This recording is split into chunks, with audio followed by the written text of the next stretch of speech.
دیکھیے پہلے زمانے میں تمام چیزیں بہت مشکل ہوا کرتی تھیں، ذرائع علم حاصل کرنا بہت مشکل تھا، اور کتابیں نہیں اویلیبل ہوتی تھیں، چیزیں اویلیبل نہیں ہوتی تھیں. اور آج ہم دیکھتے ہیں کہ جناب انٹرنیٹ ہی ہے، صرف جسٹ ایک کلک بس آپ کریں تو آپ کے سامنے کتابیں کھلتی چلی جاتی ہیں، تمام چیزیں آپ کے پاس موجود ہیں، کوئی خریدنے کی بھی اب تو ضرورت نہیں ہے. ساری کی ساری اردو تقریباً کتابیں بھی جو ہے انٹرنیٹ کے اوپر موجود ہیں. عام طور پر گھروں میں کمپیوٹرز وغیرہ بھی ہوتے ہیں، یعنی بس آپ ایک کلک کریں اور آپ کے سامنے ہر چیز جو ہے وہ کھلتی چلی جائے. اور آج تک مجھے یاد ہے جو بالکل ابتدائی طالب علمی کا دور تھا، تو اس میں بعض اوقات کرفیو وغیرہ کراچی شہر کے اندر لگے ہوتے تھے. تو اسی کرفیو کے دور میں ہم اپنے استاد محترم مولانا صادق حسن صاحب قبلہ کے دروس وغیرہ کے اندر جاتے تھے. ٹھیک ہے آپ کہیں گے کہ کوئی بلند مقام تو نہیں حاصل کر سکے علم کے اندر، لیکن یہ کہ علماء کی کم سے کم بیٹھ کے کچھ نہ کچھ ان سے سیکھنے کی ایک سعادت رہی، اور اس کے لیے تکالیف بھی اگر انسان اٹھا لے تو اس کو بعد کی ساری زندگی میں یادگار بنی رہتی ہیں.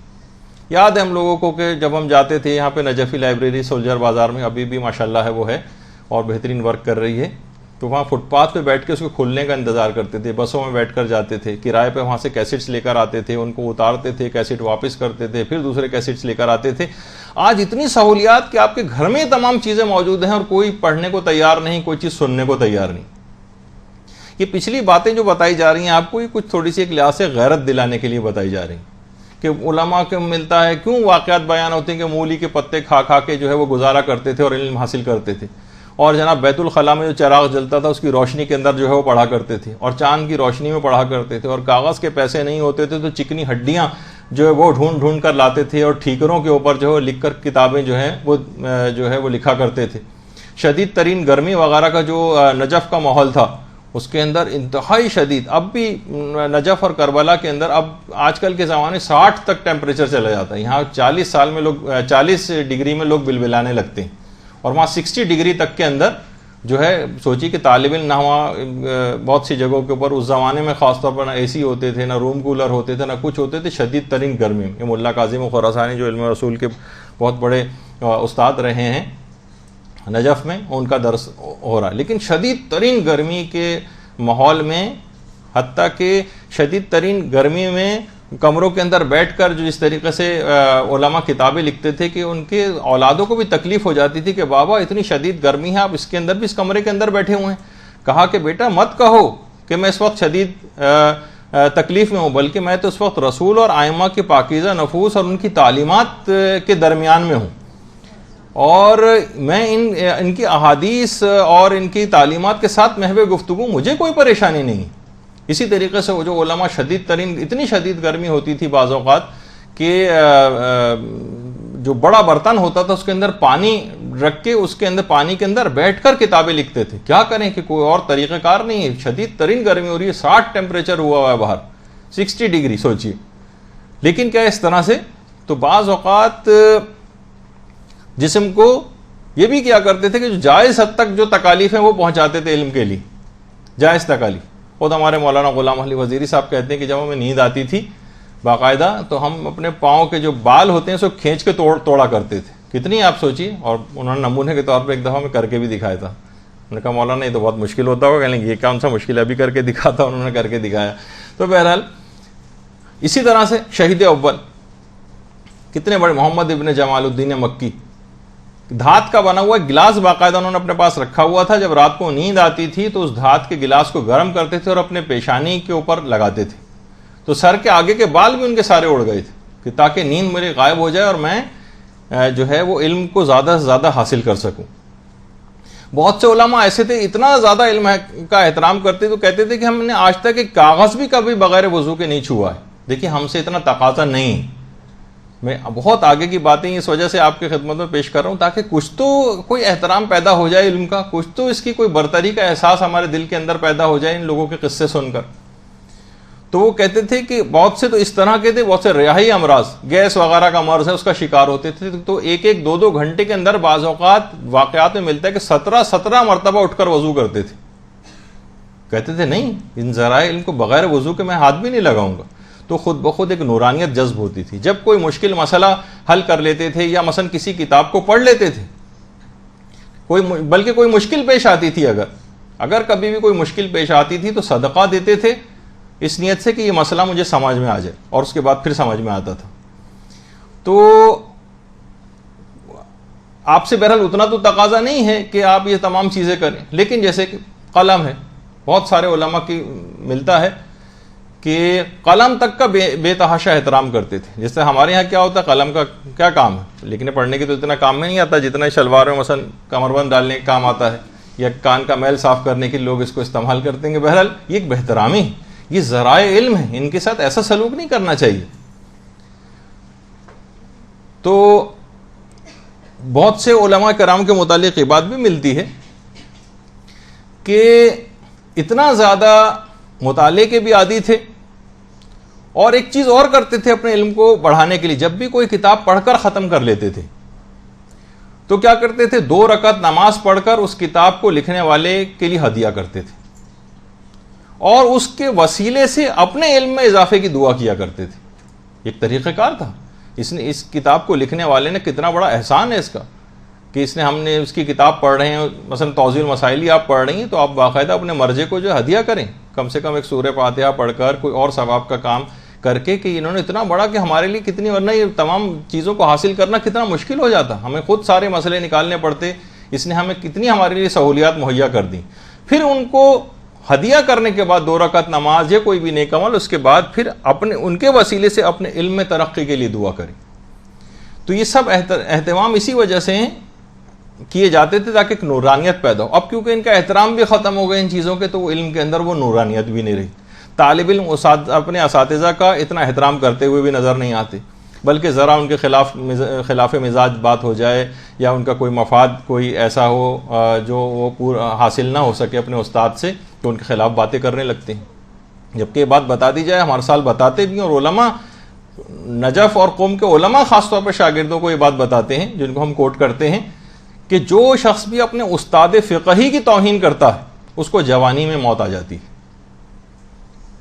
جوانی میں موت یعنی کبھی بھی انسان کو علم حاصل کرنا ہے تو اپنے استاد کی کبھی بھی بے احترامی نہ کرے. یہی وجہ ہے کہ محقق قمی، معصوم قم کے حرم کے سامنے ایک قبرستان ہے، وہاں پر محقق قمی کی قبر ہے، بلکہ ایک زرعی ٹائپ کی بنی ہوئی اس قبرستان میں. ان کی ایک بہت مشہور کتاب تھی قوانین الاصول، بہت مشکل کتاب. ان کے شاگرد اتنا زیادہ قابل کہ اس نے محقق قمی کی ایک صفحہ اس کتاب کا پڑھنا بے انتہا مشکل ہے، حتیٰ کہ علماء تک کہتے ہیں کہ بہت مشکل ہے اس کا ایک صفحہ تک پڑھنا اور اس کو پڑھ کر سمجھنا اس کے مطالب.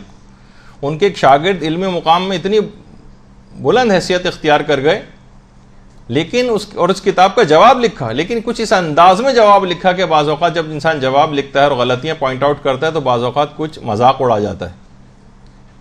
غلطی ان سے ہو گئی، نتیجہ یہ ہوا کہ 28-30 سال کی عمر میں ایسا نابغہ روزگار شاگرد، اتنا سپر جینیس کہ اس نے محقق قمی کی کتاب کا ایک لحاظ سے ان کی غلطیاں پوائنٹ آؤٹ کی اس کے اندر، لیکن کیا ہے کہ آثار وضع اس پر ہوئے اور جوانی میں ان کو موت آ گئی. تو بہرحال یہ تمام چیزیں ایسی ہیں کہ علماء یہ فرماتے ہیں کہ بے احترامی اگر اپنے استاد کی ہو، بہت سے تو یہ بھی مثال دیتے ہیں کہ حتیٰ کہ حوزہ علمیہ سے جب انسان رخصت ہو رہا ہوتا ہے تو عام طور پہ ایک طریقہ کار ہے کہ اپنے اساتذہ کے پاس خدا حافظی کے لیے جاتا ہے. بھائی میں پاکستان سے آیا تھا، پڑھ لکھ کے واپس جا رہا ہوں، یہاں سے فارغ التحصیل ہو گیا ہوں. بہت سے طالب علم اتنا زیادہ نظر اندازی سے کام لیتے ہیں کہ اپنے استاد سے ملے بغیر واپس آ جاتے ہیں.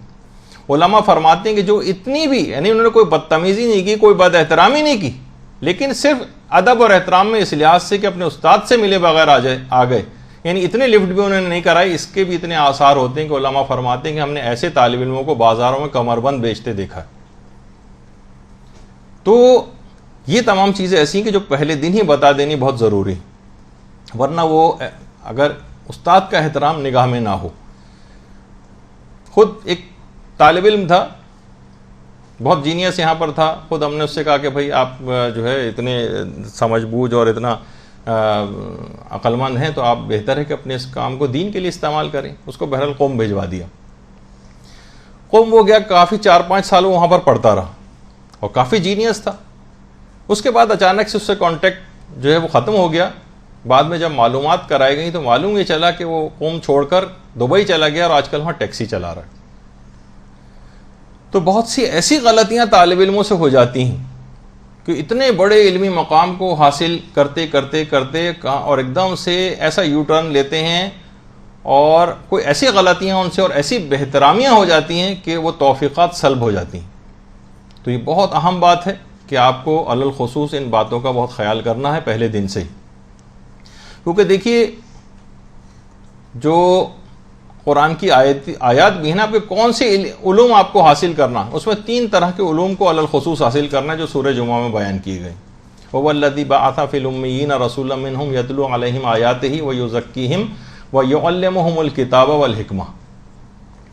اس میں رسول کا مقصد بعثت بیان کیا گیا ہے. یتلو علیہم آیاتہ، ایک تو یہ ہے کہ وہ آیات کی تلاوت کرتا ہے. علماء بیان فرماتے ہیں کہ اس سے مراد معرفت اور توحید اور عقائد کا علم ہے. کون سا علم حاصل کرنا ہے؟ ایک تو آپ کو عقائد اپنے مضبوط کرنا ہے. وَيُزَكِّيهِمْ، اور اس کا کام تزکیہ نفس کرنا ہے. تزکیہ نفس یعنی علم اخلاق، یہ آپ کو حاصل کرنا ہے. یہاں پر آپ کی باقاعدہ سلسلے میں کتابیں ہوں گی اور دروس ہوں گے. وَيُعَلِّمُهُمُ الْكِتَابَ وَالْحِكْمَةَ، اور علم فقہ اور اس کے احکامات، واجبات و حرام کا علم، یہ آپ کو حاصل کرنا ہے. دیکھیے عقائد کا علم حاصل کرنا یوں بھی ضروری ہے کہ تاکہ آپ کا عقیدہ ہر شک و شبہے سے پاک ہو جائے. اس لحاظ سے اخلاقیات یوں حاصل کرنا ضروری ہے کہ فقط ایک اخلاقی برائی کے ذریعے بھی انسان جہنم میں جا سکتا ہے اگر ایک بھی پائی جائے. فقط ایک اخلاقی برائی.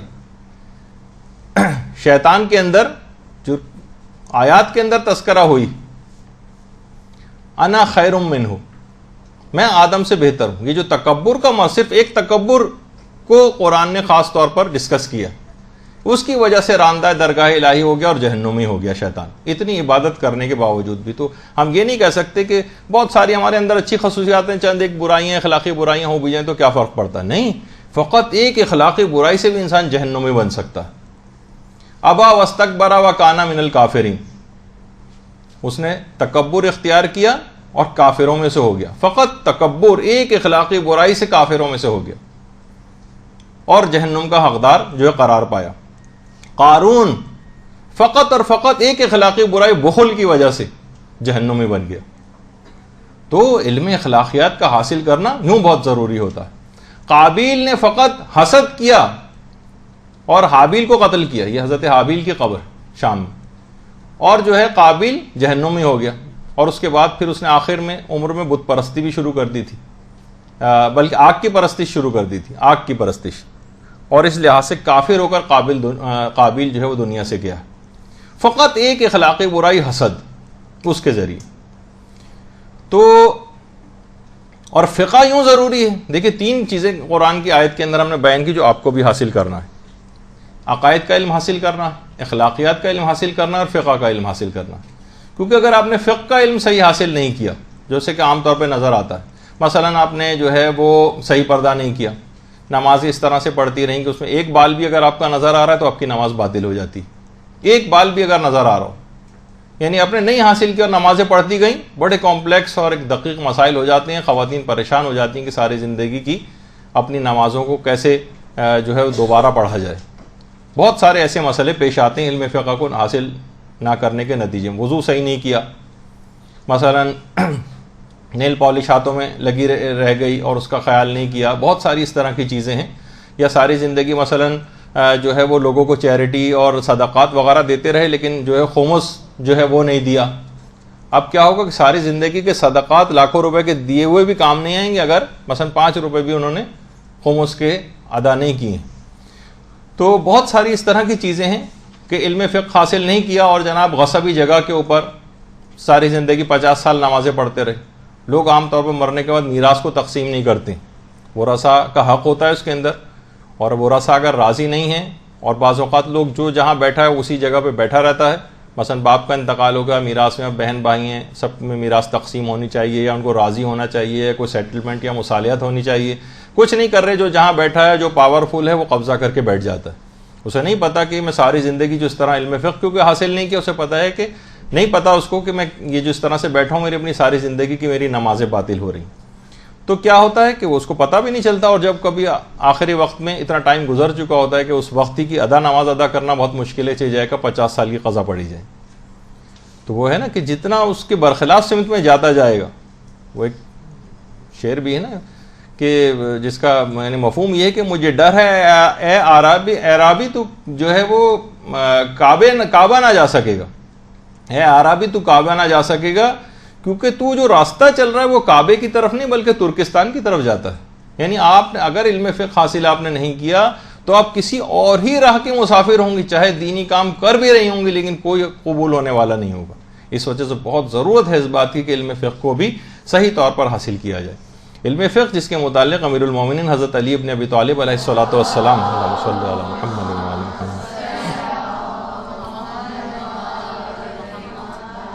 یہ فرماتے تھے کہ بغیر علم فقہ کی عبادت کرنے والا اس گدھے کی مانند ہے جو کھوٹے کے گرد چکر لگاتا رہے گا اور کبھی اپنی منزل مقصود تک نہ پہنچ سکے گا. جبھی عالم کی 2 رکعت جاہل کی 70 رکعت سے زیادہ افضلیت رکھتی ہیں کیونکہ وہ علم رکھتا ہے. دیکھیے اس میں اپنے ساتھ وہ ہم آگے جو نشستیں ہماری ہوں گی اس کے اندر بہت سی باتیں آئیں گی بھی کہ علم جو ہے اصل میں خدا کی ایک خصوصیت ہے، پروردگار عالم کی صفت ہے ایک علم. تو جب تک انسان اچھی صفات کا حامل نہیں ہوگا کبھی کسی بلند مقام علمی تک وہ پہنچ نہیں سکتا. بہت زیادہ آپ کو محنت کرنا ہے، بہت زیادہ محنت کرنا ہے. یہ بھی وجہ ہے کہ امیر المومنین یہ فرماتے تھے کہ جو علم سیکھنے میں 1 گھنٹے کی ذلت نہیں اٹھاتا ہے اسے پھر ہمیشہ جہالت اور نادانی کی رسوائی کی ذلت اٹھانا پڑتی. تو خود ائمہ کے متعلق اور پیغمبر اسلام کے بات یہ اس متعلق ملتی ہے کہ ان کے پاس ہمارے جو ائمہ ہیں ان کے پاس پچھلے تمام انبیاء کے اور ملائکہ اور سب کے علوم ہیں، لیکن ہر شب جمعہ بلکہ ہر روز بلکہ ہر گھڑی اور ہر آن ان کے علم میں ابھی بھی اضافہ ہوتا چلا جا رہا ہے. ان کے اس دنیا سے پردہ فرما جانے کے بعد بھی ان کے علم کا سلسلہ نہیں رکا بلکہ پروردگار نئے نئے علوم کے دروازے ان کے لیے ابھی تک مسلسل کھول رہا ہے. تو ان کے ماننے والے بالکل ہاتھ پہ ہاتھ دھرے رکھ کر اور بلند و بانگ باب مدینۃ العلم کا نام سن کر نعرے لگانے والے، اتنی جہالت ان کے اندر، کتب بینی کے ساتھ ایسی دشمنی اور نفرت، یہ بالکل سمجھ سے بالاتر. تو بہرحال یہاں تک علماء نے دیکھیں اپنی انہی سخت محنت مجاہدات کے ذریعے اپنے مقام کو حاصل کیا ہے کہ آیت اللہ باقر بیبہانی، وحید باقر بیبہانی، وہ کربلا میں تھے امام حسین علیہ الصلوۃ والسلام کے روضے کے قریب. اللہم صلی علی محمد و آل محمد. باقاعدہ ایک فقہی مسئلہ کے طور پر بھی علماء نے اپنی کتابوں میں لکھا ہے جس میں تھوڑی سی اختلافات بھی ہیں. وہ یہ کہ جو بھی مقامات مقدسہ ہیں یا مستقل سکونت اختیار رکھنا کراہیت رکھتا ہے. لوگ تو کہیں گے بھائی ہم تو چاہتے ہیں کہ ہم کربلا ہی میں چلے جائیں، لیکن کیا ہے مکروہ، کیونکہ کچھ عرصے وہاں پر رہنے سے عظمت اس جگہ کی دل سے نکل جاتی. تو بہتر ہے انسان دور رہے اور شوق زیارت اس کو رہے، یہ زیادہ بہتر ہے. تو ان کا ارادہ ہوا کہ میں کربلا چھوڑ کر چلا جاؤں. تو وہ خود کہتے ہیں کہ میں نے امام حسین علیہ السلام کو خواب میں دیکھا اور امام نے فرمایا کہ میں راضی نہیں ہوں کہ تم کربلا چھوڑ کر کہیں اور جاؤ، تمہیں یہیں پر ہی رہنا ہے. یعنی ایسی قربت اپنے علم اور تقوی کی بدولت ایک ایسی قربت حاصل کر لی تھی آیت اللہ وحید باقر بیبہانی نے، جنہوں نے اخباریت کو باقاعدہ شکست فاش دی تھی. یہ خود ایک الگ موضوع ہے جو انشاءاللہ کبھی اور آپ کی خدمت میں پیش کریں گے. اور اسی طریقے سے جو ہمارے اور علماء گزرے جیسے کہ علامہ تنکابینی، انہوں نے قصص العلماء لکھی جس کا اردو ترجمہ خود ہمارے بچوں کے مدرسے کی جو سابقہ پرنسپل تھیں انہوں نے اس کا اردو ترجمہ بھی کیا. تو بہرحال اسی کے اندر قصص العلماء کے اندر ایک بحرین کے ایک مومن کا خواب جو ہے وہ نقل کیا گیا. وہ فرماتے ہیں کہ میں نے خواب میں دیکھا کہ ممبر رسول ہے جس کے اوپر پیغمبر اسلام تشریف فرما ہے اور ساتھ میں ہی امیر المومنین علیہ الصلوۃ والسلام بھی ساتھ ہی میں تشریف فرما ہے. اللہم صلی علی محمد و آل محمد. انبیاء کی صفوں کی صفیں لگی ہوئی ہیں اور انبیاء سارے صفوں میں 10 بستہ پیغمبر اسلام کے سامنے کھڑے ہوئے ہیں. بہت ساری صفیں اور بھی ہیں، علماء کی صفیں بھی ہیں اور انبیاء کی بھی ہیں. اتنے میں وہ بحرین کا مومن کہتا ہے جس کو پھر صاحب قصص العلماء نے اس کو لکھا بھی ہے کہ میں نے دیکھا کہ علامہ مجلسی وہاں پر آئے تو پیغمبر اسلام نے کہا کہ ملا باقر آگے آؤ اور آگے آ کر بیٹھ جاؤ. ملا باقر مجلسی کہنے لگے کہ یا رسول اللہ مجھے شرمندہ نہ کریں، انبیاء تک کھڑے ہوئے ہیں، میں کیسے بیٹھ جاؤں؟ پیغمبر نے پھر دوبارہ زور دے کے کہا کہ نہیں بیٹھ جاؤ. تو میں نے خواب میں دیکھا کہ وہ علامہ مجلسی پیغمبر اسلام کے ساتھ جو ہے وہ آ کر بیٹھ گئے. تو علامہ مجلسی اس لحاظ سے اب دیکھیں کتنا بڑا مقام ہے. بہت سے علماء نے اور بھی دیکھا کہ بہت سارے وہاں پر علماء کی صفیں ہیں جو شفاعت کر رہی ہیں، جو کبھی اور تفصیل سے موقع ملے گا تو بیان کروں گا ان کی اس بات کو. تو وہاں پر جس عالم نے زیادہ کتابیں لکھی ہیں اسے اتنا ہی زیادہ حق شفاعت ہے، اور میں نے دیکھا کہ علامہ مجلسی کے پاس حق شفاعت سب سے زیادہ ہے. تو یہ کتابیں لکھنا، کتابیں پڑھنا، یہ سب بہت بڑے بڑے مقامات انسان کو دلواتا جاتا ہے. اور علامہ مجلسی کے بالکل برابر میں ملا تقی مجلسی جو ان کے والدین مجلسی اول کہا جاتا ہے، ان کی قبر بھی، یہ ان کی قبر کی تصویر ہے علامہ مجلسی کی، اور ان کے برابر میں ان کے والد تقی مجلسی کی. خود تقی مجلسی خود بہت بڑے عالم تھے. وہ خود فرماتے تھے کہ پروردگار، یعنی جو بھی انہوں نے اس مقام کو حاصل کیا تھا، خود کہتے تھے کہ پروردگار عالم نے مجھے توفیق زیارت حیدر کرار سے نوازا ہے.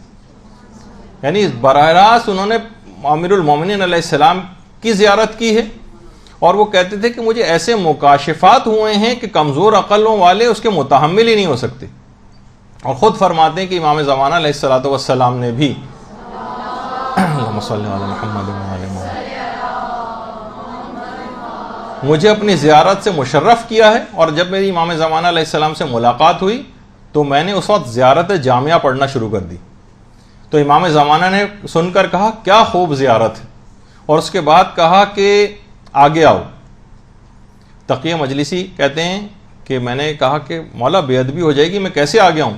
امام نے فرمایا پرواہ نہ کرو، آگے آ جاؤ، تم نے بڑی زحمتیں اٹھائیں. اور ان کی اس تمام کاوشوں کی بہت زیادہ پذیرائی کی امام زمانہ علیہ الصلوۃ والسلام. تو دیکھیے یہ ساری چیزیں جو ہیں علم سے حاصل ہوں گی، یہ تقوی سے حاصل ہوں گی، یہ ریاضتوں سے حاصل ہوں گی، یہ تکالیف اٹھا کے حاصل ہوں گی، یہ راتوں کی نیندیں برباد کرنے سے ایک لحاظ سے جسے دنیاوی اعتبار سے کہا جائے اس سے حاصل ہوں گی. زحمتیں ابھی گرمیاں شروع ہو جائیں گی، یہاں پر لوڈ شیڈنگ ہوگی، گرمیاں آ جائیں گی، بہت شدید اس کے اندر آپ کو آنا پڑے گا. یہ مقامات ان طریقوں سے حاصل ہوتے ہیں. یہ فضول ٹی وی پر اپنے ٹائم ضائع کرنے یا مارننگ شوز وغیرہ کو دیکھ کر ان مقامات کو حاصل نہیں کیا جا سکتا. اور کتنی ہی عورتیں ہیں دیکھیے ایسی گزری. بانو امین اصفہانی یہ عورتوں میں مجتہدہ ایران کے اندر گزری، اصفہان میں ان کی قبر بھی ہے. اور ہم عام طور پر دماغ میں یہ آتا ہے کہ بھائی ٹھیک ہے اتنا بڑا مقام اسی وجہ سے حاصل کر لیا، کوئی شادی وغیرہ بھی نہیں ہوئی ہوگی. نہ صرف شادی ہوئی بلکہ 10 بچے بھی تھے ان کے، اور اس کے ساتھ اتنے بڑے علمی مقام کو انہوں نے حاصل کیا.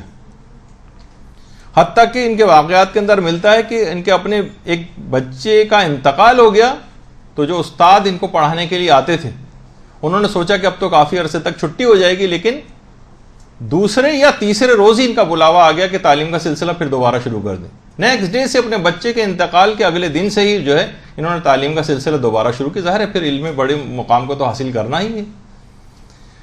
تو دیکھیے بار بار آپ کو یہی بات کہی جا رہی ہے کہ آپ کو کتب بینی زیادہ سے زیادہ کرنی ہے، زیادہ سے زیادہ چیزوں کو دہرانا ہے، دوسروں کو بیان کرنا ہے. جو چیز یہاں سن کر جائیں اپنے گھر میں اپنے گھر والوں کو بتائیں، اپنے شوہر کو بتائیں، اپنے بچوں کو بتائیں، بھائیوں کو بتائیں، والد کو بتائیں، اپنی بہنوں کو بتائیں. یعنی یہ چیزیں ملٹیپلائی ہوں گی، یہ ضرب ہو جائیں گی، آپ کو ہمیشہ کے لیے چیزیں یاد ہو جائیں گی. بحث اور تکرار جب بھی حوزہ ہے علمیہ میں طالب علموں کو بار بار جو ہے مباحثہ ہوتا ہے، ان کا چیزوں کو ریپیٹ کرتے ہیں، وہ تکرار اس کی ہوتی. یہی وجہ ہے کہ آپ خود دیکھتی ہیں کہ قرآن کی بار بار تلاوت اتنی دفعہ تلاوت ہونی چاہیے کہ ایک دفعہ علامہ طالب جوہری صاحب قبلہ جب کچھ عرصے پچھلے سال ہمارے اس مدرسے میں تشریف لائے تھے تو خود انہوں نے بات کہی تھی کہ قرآن کا اتنا مطالعہ کرنا چاہیے، اتنا کرنا چاہیے کہ یہ بوسیدہ ہو جائے، پھٹ جائے، اس کی جلد کروانی پڑے یا بازار سے دوسرا خریدنا پڑے. یعنی خدا نخواستہ یہ نہیں کہا جا رہا کہ اس کی کوئی بہترامی ہو، مقصد کہنے کہ کوئی بھی کتاب آپ دیکھتی ہیں، طالب علم جب سال میں ایک کتاب کو پڑھتا ہے تو سال کے اختتام پر کتاب کا کیسا حشر ہو جاتا ہے، بار بار صفحے کھولتا ہے، پیج نکلنے لگتے ہیں. کچھ یہاں پر دادا حضور کا جو بھی وہ ہوتا ہے قرآن، اس کو بھی ہم دیکھتے ہیں بالکل نئے کا نیا، اس وجہ سے کہ کبھی پڑھنے کی نوبت ہی نہیں آتی، اس سے استفادے کی کوئی نوبت نہیں آتی. تو قرآن کی بار بار تلاوت اور یہی وجہ ہے کہ خود ایران کے اندر اس کے باقاعدہ تقاریب منعقد کی جاتی ہیں، خواتین مخصوص محفلوں میں آ کر تلاوت قرآن کرتی ہیں. اور ابھی حال ہی میں ایک سروے ہوا تھا کہ ایران میں ان لوگوں نے ابھی بھی کم سے کم 20 لاکھ کے قریب تو حافظان قرآن میں ایران میں اس وقت بھی موجود ہیں، اور 1 سال کے اندر اندر ان لوگوں کا پروگرام ہے کہ ایران میں حافظ قرآن جو افراد کی تعداد جو 1 کروڑ کے قریب کرنے کا پروگرام ہے. 1 کروڑ. کہا جاتا ہے کہ ایران میں اس وقت قاریان قرآن کم ہیں، حافظ جو ہیں وہ زیادہ ہیں. حافظ قرآن ایران میں تقریباً 1 کروڑ کے قریب تعداد ہو جائے گی. تو آپ دیکھیں کہ بہرحال یہ بار بار اس کو تلاوت کا بھی حکم اسی وجہ سے تاکہ رگو پے کے اندر قرآن جو ہے وہ داخل ہو جائے، اتنی زیادہ اس کی تلاوت ہوئی. آ رہا ہے اس اسکرین پہ کچھ؟ اچھا. اسی طرح سے کیونکہ آپ دیکھتی ہیں کہ بہرحال روایات کے اندر بھی یہ چیز آئی ہے کہ اس کی تاکید اس وجہ سے آئی ہے کہ علوم کو حاصل کرنے کی اور اس کو حفظ کرنے کی اور اس کو تکرار کرنے کی، کہ اگر کسی شخص نے بھی تکرار نہیں کی تو علم کے متعلق یہ بات کہی جاتی ہے کہ ایک وحشی جانور کی طرح سے ہوتا ہے، یعنی وہ جو بہت جلد فرار اختیار کر لیتا ہے، فرار ہو جاتا ہے. جب بھی بہت سی روایات میں علم کو اس بات سے تشبیہ دی گئی کہ اس طریقے سے کوئی اونٹ کا رکھوالا اونٹ کی دیکھ بھال کرتا ہے نا، تو جب تک دیکھ بھال ہوتی رہتی ہے اور اس کی رسی باندھی جاتی ہے جب تک اونٹ قابو میں رہتا ہے، اور ایک دفعہ بھی رسی کھول دی جائے اس کی دیکھ بھال سے انسان پہلو تہی کرنے لگے تو اونٹ ادھر ادھر ہو جاتا ہے. تو علم کے متعلق بھی اسی طرح سے کتنا ہی دیکھیے آپ قیمتی پودا لے کر آئیں اور اس کی پانی کا صحیح انتظام نہ کریں، اس کے لیے ہوا کا صحیح انتظام نہ کریں، زیادہ پانی دے دیں کم پانی دے دیں، اس کی کاٹے نہیں اس کی بہت ساری کوپلوں کو، بعض اوقات وہ پودا مر جاتا ہے، مرجھا جاتا ہے.